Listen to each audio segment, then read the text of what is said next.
Welcome to my gaff. I can't say gaff. It's a British way of saying home, isn't it? Flat. I can't pull that off. Again. Morning. It's finally that time of the year where we all get to get out on our motorcycles. And unfortunately, it is also the time where a lot of us get hurt. I hate hearing about all the accidents, so I thought I'd make a mum video and I'd share all my tips on how I keep myself safe on the road with you, because I'm such a mum. I'm not invincible and I'm aware of that. Bikes are still dangerous, but I would really want to change that stereotype where people assume they're actually so dangerous, they're deadly. I think we can keep ourselves relatively safe. There's a lot one can do to remain as safe as possible, and a lot safer than people would consider us to be. Does this make sense? Probably not. Moving on. There's a few things I do. It's actually not many. I think I have a list of 1, 2, 3, 4, 5. So here are my 5 tips on how I keep myself safe-ish on the road. Number 1, always assume that no one can see you. When I'm in the car, when I'm driving down the road, I don't really pay that much attention to junctions and anyone pulling out. I'm in the large vehicle and in the safe vehicle. If they pull out, yeah, we will probably collide. It's annoying, it's inconvenient, but I probably won't get hurt.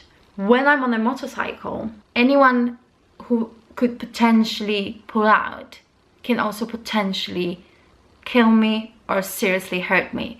So when I'm riding down the road on my motorcycle, every junction I pay attention to. If there's a car there that might be pulling out, I always assume that it will in fact pull out. I watch their wheels, I watch their face, if they actually notice me, if they're looking at me, but I also am always ready to either swerve or stop. I roll off the gas, I hover the brake, and I'm always ready to stop. It is a bit of a pain if one commutes to work, for example. I don't commute on a bike, so it's a lot easier because when I go out, I don't get stuck in the traffic much. I don't go through towns much, but this is what I do.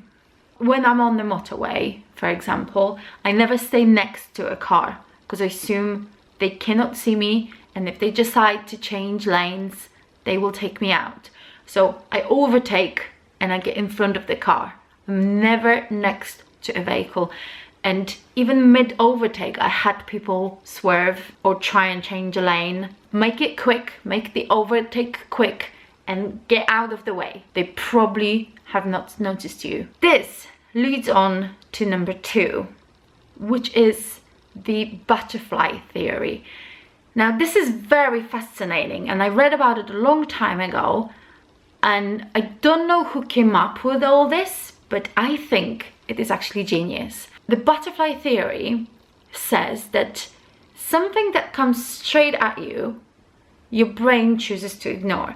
Just like your brain chooses to ignore that it can see your nose all of the time, and you don't see it all of the time. And now that I mention it and you're thinking about it, your brain is noticing it again, but shortly it will start ignoring it again. Somehow your brain chooses to ignore things that are right in front of you or coming straight at you, which explains the Smithy thing. Smithy is short for sorry mate, I didn't see you, where a lot of people had collided with a motorcyclist and then said they didn't see him.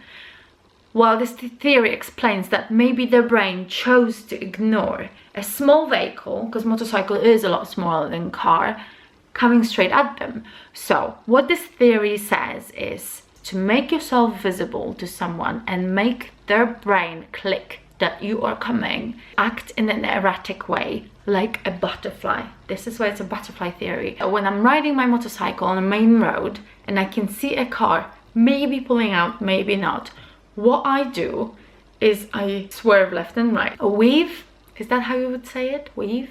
Probably weave. So this makes them click. This makes their brain click and notice us.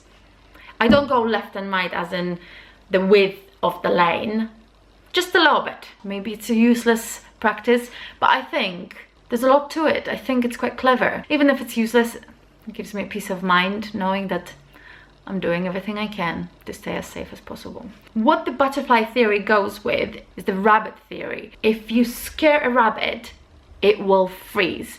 And that's what happens to people who will pull out and will notice you last minute. They often freeze and stop, which is the worst possible scenario, because you kind of want them either out and carry on and then you can swerve to avoid them, or you want them to stop before they pulled out, where if they pull out and stop, then they create a massive obstruction. So predict that it might happen, make yourself as visible as possible, and be ready if they do not see you.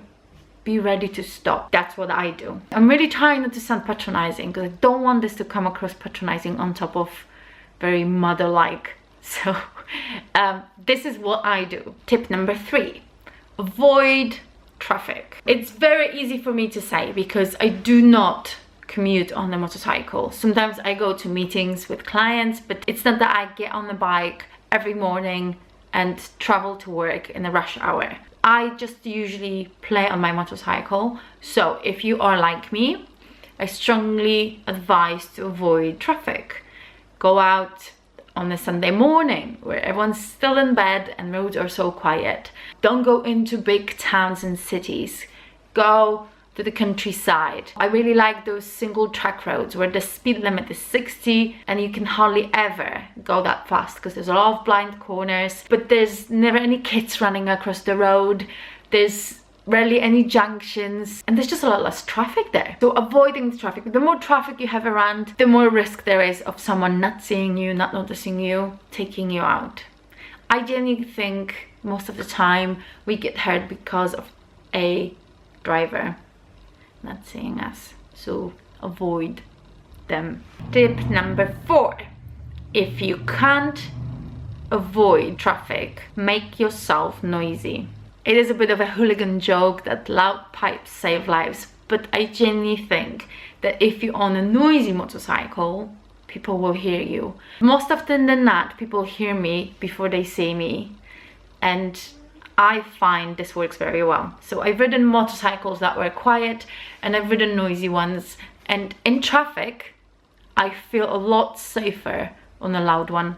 It gets annoying, especially if you travel on a motorway. I always wear earplugs, but it still gets annoying if the motorcycle is really noisy, and you don't want to be illegally noisy, but I advise to make yourself hearable. Is that a word? Hearable. Loud enough so people notice you. Tip number 5.